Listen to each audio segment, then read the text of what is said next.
Welcome. Conversations that highlight fascinating ways people are impacting the lives of those who are vulnerable. Impact Conversations with Dawn Mansky. This Impact Conversation is brought to you by Made for Freedom, the social enterprise with products made by survivors of human trafficking and marginalization. Made for Freedom is fighting human trafficking with style.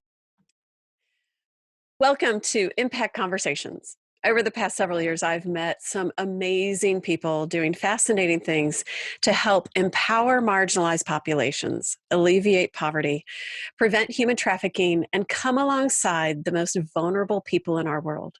I'm Dawn Mansky, and our conversation today is with Tracy Schott. Tracy is the producer-director of Finding Jenn's Voice, the award-winning documentary about intimate partner homicide, featured in Voices for Change. She has produced, written, and directed hundreds of projects, including short films, TV commercials, and content. Tracy, thank you so much for being with us today. Thanks for having me, Dawn. I'm happy to be here. You're welcome. Tracy, I have to tell you, I have heard about intimate partner abuse.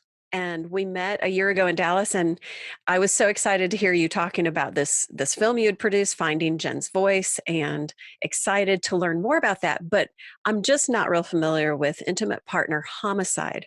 What kind of numbers are we talking about here? The numbers are pretty horrific. If you look worldwide, 50,000 women are killed each year by intimate partners or family members. The world is not really a very safe place for women. And, Right.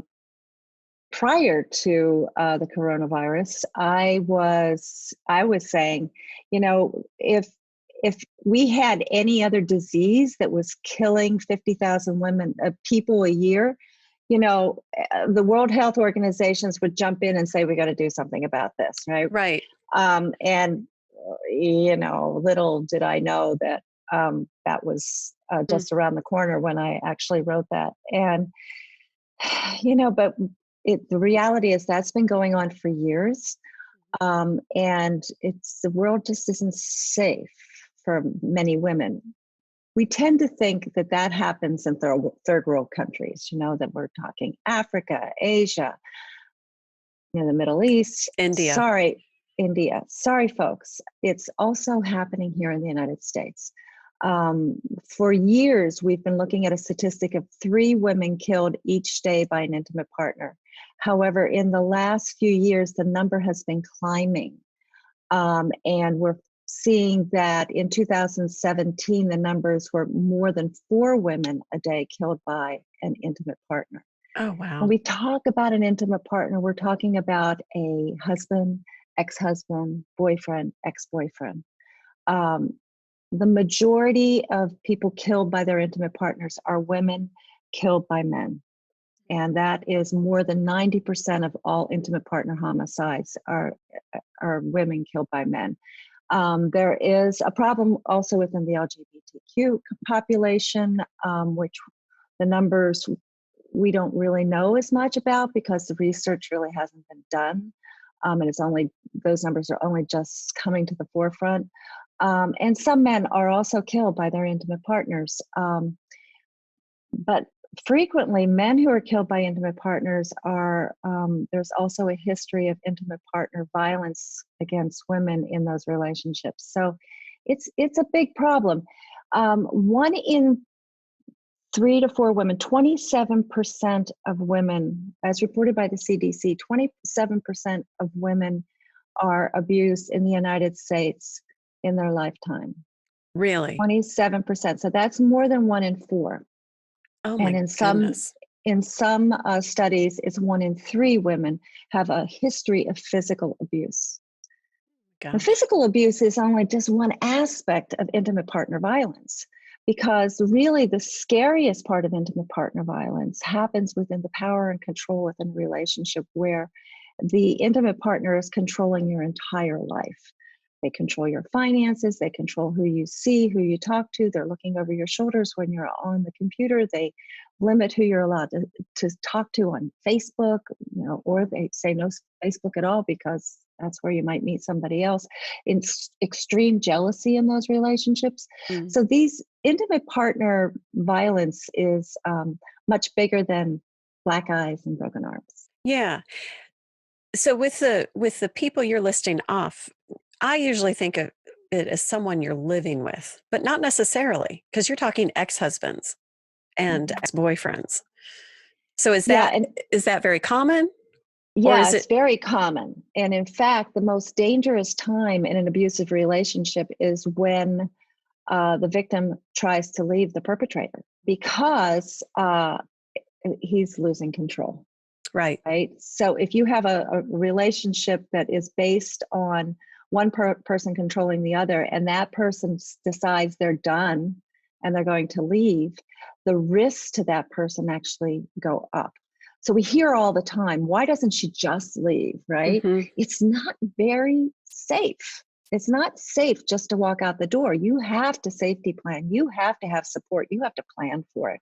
Right. And that's not always understood by a lot of people, including victims who underestimate the danger that they're in.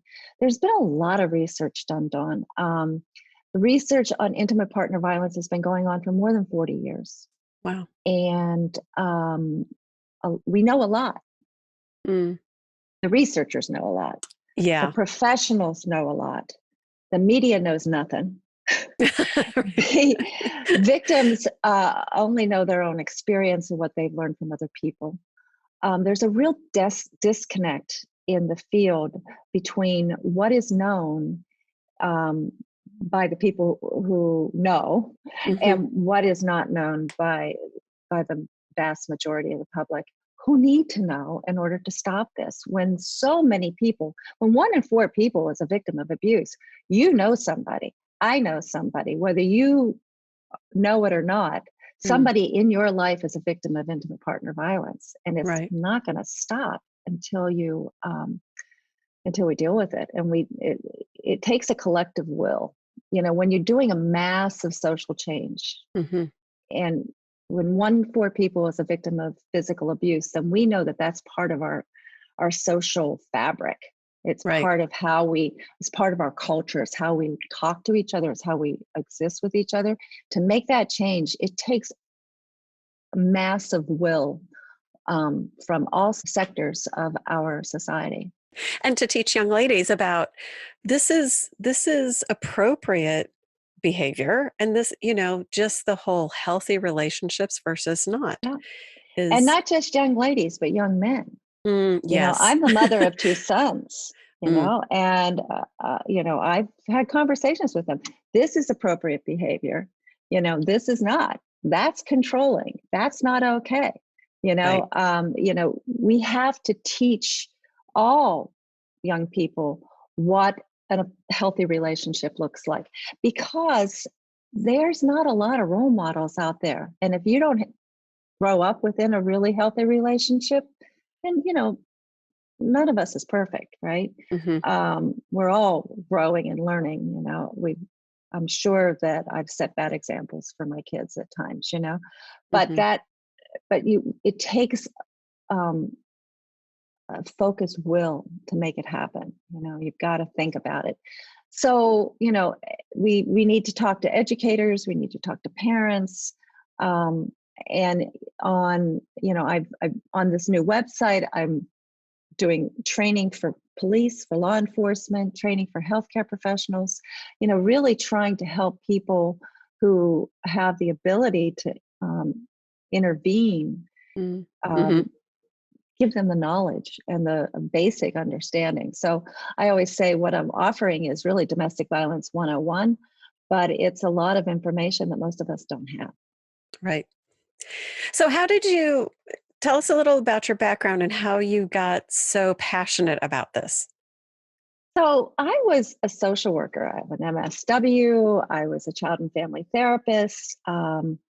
And I did that work for about 15 years. And then after my second son was born, I was kind of burnt out, and my I was watching my older son watch television, and I'm looking at how impacted, how much power the media had over my son. And I was protecting him.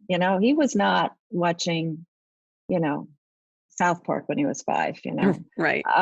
He was watching Barney. But I was going, really? Is this really the best that PBS can do? Can we do a little bit better than Barney, And so I tell the story that my husband came home from lunch one day and my son was playing with his trains on the floor, and the baby was sleeping, and I was watching Barney. And my husband was like, "What you doing?" I'm like, "Watching Barney." He goes, "I can see that. Why? Why are you watching Barney?" That's the bigger question. This I'm is like, what I've been reduced to. Right. I'm like, I can't believe that this is the best PBS could come up with. I could write a better children's television show than this. Now, I have a background in child development as a child and family therapist. He goes, "I think you should." I think he was really worried for my own personal health. So I started writing, and I sat down and I wrote a children's television show. I ended up going back to school to learn video production. And the children's television show never really went anywhere, but I ended up becoming a producer and was working and with another company and just started my own company, Schott Productions, in 2011, March of 2011. And I was 2 weeks into it when I got a phone call from a friend of mine who told me that her niece had just been murdered by her boyfriend. Wow. And she was 2 months pregnant. Oh. And she said, "I want you to tell Jenn's story. I think we should do a documentary." And I said, "Man, I really did not want to do a documentary film." I mean, when I hear documentary films, what I hear is we are going to be fundraising, grant writing, working for free, and yep, that's what ended up happening. I was like, and you're grant writing right now, right? I'm always grant writing. I'm always fundraising. And, and I started my own business to be profitable. Anyhow. I understand But while I was on the phone with her, literally, I just did a Google pregnancy and homicide. And I saw this research study saying that homicide was the leading cause of death to pregnant women. And I thought, wait a minute, how is that possible?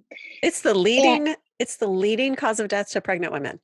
In that particular study, and it's been duplicated in other studies through the years. Now, depending on what else has been going on, sometimes suicide is the leading cause of death, and sometimes drug overdoses. But one of the things that they found across those 3 leading causes of death is the common thread is intimate partner violence. So intimate partner violence is connected to drug abuse. It's connected to human trafficking. It's connected to suicide and homicide. I mean, it's connected to addiction. More than 90% of women who are in rehab have a history of intimate partner violence or sexual violence. Oh my goodness. So, I mean, it's a big thread. So I started down this path. I was incensed, first of all, that we were just coming off of 5 years of the Scott and Lacey Peterson trial in the nightly news. And nobody was talking about the research. They were referring to Scott Peterson as this handsome guy who just snapped. Right. No, he did not just snap. He, he planned it. It was, it was premeditated murder. Right. That's not snapping. Premeditated murder is not snapping. And Jenn's murder, it was premeditated murder. He spent 3 weeks planning her execution. Wow. Because he was married and he did not want her to have a baby. They had been in a relationship for almost 3 years. And he murdered her.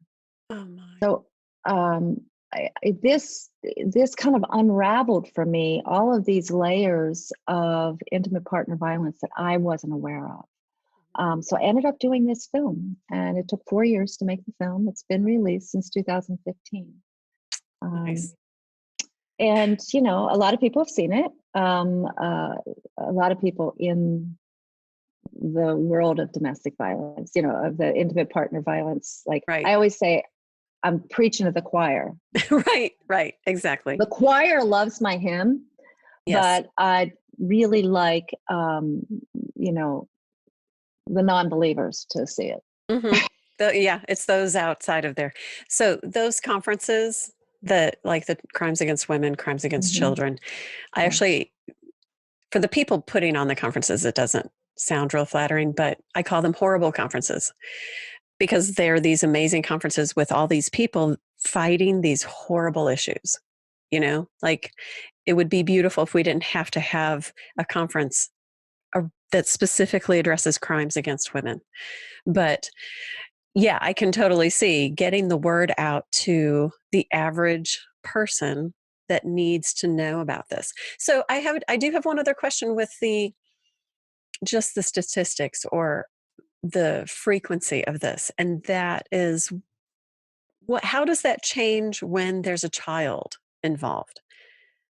I mean, obviously you just talked about when the woman is pregnant, then her chances then the homicide is more likely. But what if they have a child and she feels obligated to allow that relationship? So having a child gives the abuser that much more control because it's leverage. You know, Mhm.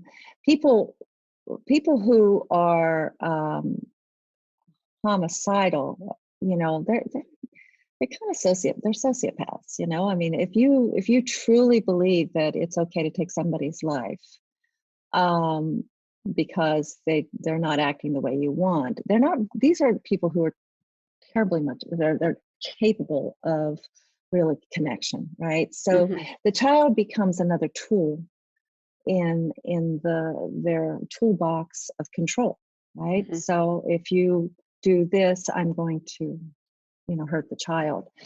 And one of the things that we've learned is that if there is a child in the home who is unrelated to the abuser, a Mhm. stepchild, a child from a previous relationship, the risks of homicide shoot up. Oh, wow. So, you know, that's just a statistical fact. And it's one of the things that Dr. Jackie Campbell, who's in my film, who's one of, like, she's like the preeminent researcher in domestic violence, been doing it for over 40 years. She has developed a danger assessment scale and worked on the lethality assessment program. And these are tools that are used with survivors of abuse and healthcare workers and first responders, police, to help identify those really dangerous relationships that are likely to become lethal if the right intervention doesn't take place, right? Right. And one of the questions that is shows high risk is the presence of a non-related child in the home. Mm. So, eh, yeah. Hadn't even thought of that, but yeah, that would make sense, I guess. So you mentioned something about a new website. Yes. It's launched recently, is that correct? It launched earlier this year, soft launch, you know, because every time I look at it, I find one little thing that I want to change, driving the tech team crazy. But it's called voicesforchange.net. Four is the number four. So voicesforchange.net. I'm streaming the film, and up until recently, that I was doing that for $4.99 on iTunes, you know, streaming rental. Um, but COVID happened, COVID did and happen. one of the things that we know is that the risks for victims of abuse has really gone up. Mm. Social quarantine is stressful for all of us, Right. but for a victim of abuse, that isolation it can really be a powerful tool for an abuser to up the ante and really it's dangerous. So it's been referred to by some as a ticking time bomb. Mm. If you're stuck in the house with an abuser who's worried about money, who's maybe drinking, who's stressed out, is losing control of the rest of his life, where does he put his energy? Mm-hmm. To the spouse or girlfriend. So there's been a climb in calls to the hotlines, domestic violence hotlines worldwide. Really? And a lot of shelters are full. Mm. So I just kind of wanted to raise awareness. I wanted to do something, Right. It's like we're all kind of feeling helpless around what can we do to help out. So I've been offering the film for free. So That's from great. April and through the end of May, anybody can go on. You have to log in. You have to give me your email address. That's not a big ask. That's the ticket of admission, and then you can watch the film. And it's a 73-minute film. It has a lot of information in it. A lot of researchers have provided their wisdom. It's about Jenn. It starts out about Jenn, but then it kind of goes into a bigger story about what domestic violence really is. And it kind of follows my own path of figuring this out. Mm. I have a master's degree in social work. I thought I was pretty smart. I thought I was pretty well informed until I started doing this film, and I realized how much I didn't know. And if I didn't know it, I was pretty sure a lot of people didn't know it. And so I kind of wanted to get that information out. The film features 11 women who survived intimate partner homicide attempts. Oh my. And each of them, we hear a little bit of their stories. The website includes some of them as bloggers. Mm. So they're continuing to tell their stories online. And it's an opportunity for people who visit the site to actually interact with them, and they can write comments. It's a controlled site. This is not Facebook. This is not social media. This is not the wild, wild west of social media. I'm dealing with survivors of intimate partner homicide attempts. So I'm very protective. I'm like the mother hen with them, So any comments that are made, they have to be approved. Mm. I'm not allowing trolls or people to go on and just use the forum as a way of abusing. Right. The other That's thing that great. I'm doing on that website is I've been inviting other researchers and professionals and people associated with providing services to victims of intimate partner violence to also blog.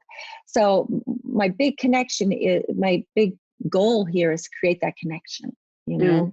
As I said, there's the field tends to be like the survivors are over here doing their thing and just scrambling to stay alive, and the researchers are doing their things, learning all this information. The professionals are trying to scramble to provide services, but it doesn't feel like they're really connected as much as they could be. So that's my goal, is to see this kind of just be a place where people can connect with each other and connect with other resources. There's a lot of organizations providing services, and I try to list those services as well on the website.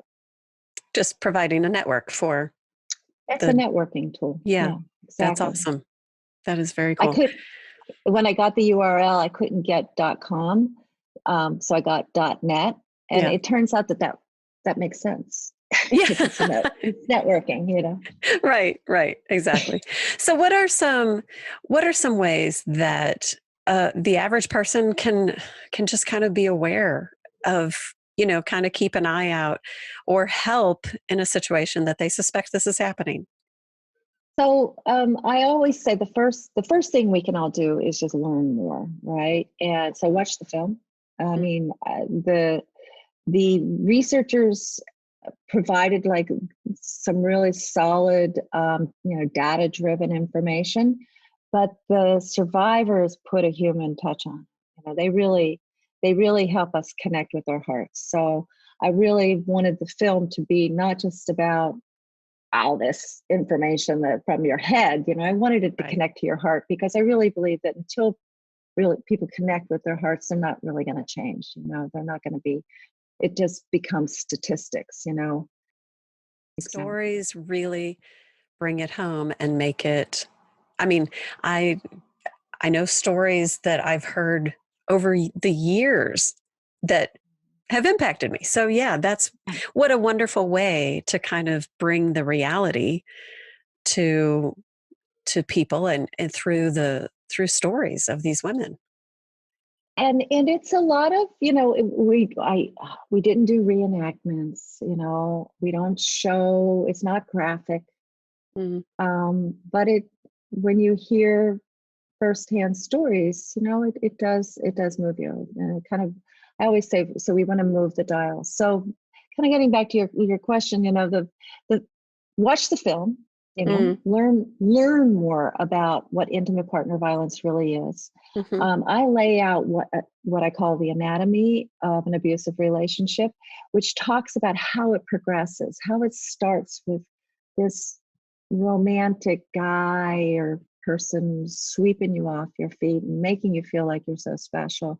And then it becomes like you become isolated, like you're the only two people in the whole world, Right. but that turns into a scary place. So what starts out as romance turns into jealousy and fear and control, and eventually that can all escalate to physical violence and even homicide. So My goodness. there are warning signs, there are red flags, and we know these things, but not Right. everybody knows them or recognizes them. So I try to give people that reference point. So I say start there. Start from a place of knowledge. I mean, I'm a research nerd. I'm one of those people that it took me 4 years to do the film because I felt like I needed to know everything there was to know about intimate partner violence before I did the film. Um, but so you start from a place of knowledge, but then you also want to start from a place of empathy and non-judgment. Mm. You do know somebody who is, in an abusive situation. My father-in-law used to say, "Never judge somebody until you've walked a mile in their shoes." Right. Um, and I truly believe that. I believe that everybody's path, gets you get there not on purpose. Right. Right. Nobody. I've never met a person in my entire life who said, "I'd really like to be a victim of abuse. Right. How can I get there?" Right? No little girl dreams that. No, No. if you dream of Prince Charming taking you off on his white steed, Yes. what you don't realize, he's taking you to the castle tower. He's going to lock you in there and not let you out. So that's the part of the fairy tale that we don't Mhm. tell little girls, Right. right? And part of my goal is also to change the conversation in the media, Mm. so that we're giving children a better view of what a healthy relationship is and what are our goals, right? And we're seeing some of that in children's media, which kind of brings me full circle back to where I started in this field, is interest in children's media. The Gina Davis Media Institute has been doing lots of research Mm. on girls and how they are reflected in children's media, television, websites, games, movies, and really trying to move the dial Mm. so that we see more competent girls With a brain. in with a brain in media, Yeah. right? Um, and they've done a lot of research, and it doesn't take a whole lot to move the dial. It just takes, again, that coming back to that collective will. And Gina Davis did this, and she said, I have, because of who I am, I have connections at the studios. So I went and knocked on the doors of the studios and said, hey, why are you showing a guy and doing this? What happens if 50% of your main characters are girls instead of boys? Right. And what the studios started finding out was those stories become their most profitable. I would not be surprised. You look at Frozen, you look at Mulan, yes. Twisted, or the new one that's out right now about Rapunzel, right? Oh, I haven't seen that one. Yeah. I haven't seen it yet either, which is why I can't quite, I think it's Twisted. But yeah, I mean, there is research showing that if you actually change the narrative, it makes a huge difference, and it changes how little girls see themselves. So part of the whole victimology of women is cultural, right? Oh, yeah. Objectification. And yeah, when I have a presentation that I do and I talk about vulnerabilities, and when a group of men or an entire culture sees women for only being good for a few things, they're vulnerable. Like, that makes the women vulnerable because of the attitudes of the men. But yeah, I mean, in Frozen, I loved when the special whatever it was, the thing that would break the curse was the special love, and it wasn't the dude. And it was like the love between her and her sister. But yeah, seeing some of the strong female roles that have been coming out, and yeah, little girls seeing, I can do great things. I don't have to just be limited to these roles or the cultural things that used to really hang around a woman's neck, which still do in other countries and other cultures. But I'm so excited about what you're doing. This is very cool. I would say good idea to watch Finding Jenn's Voice, but then recommend it to a bunch of people. Like, that's how education happens, is really just reaching a larger number. So I am planning on watching it tonight. Great. I heard about it. I've been excited about it for a while. And now, even after hearing you talk about it more, I'm like, okay, got to see this. And we'll be sharing it. And we will be sharing it here on, through podcast and video. But thank you so much, Tracy, for what you're doing and how you're pouring your life into this mission to raise awareness around this issue that is impacting so many women around the world. Thank you. Thanks for sharing the information, and thanks for what you're doing. It's very cool. We need to have more positivity out there, and people just need to understand that, I'm not doing anything special. We can all do it. We can all just change the world. It's part of the collective will. Yes, at least look for something. And look Right. for something. So for those of you that joined us, thank you for being here today. Thanks for joining this Impact Conversation.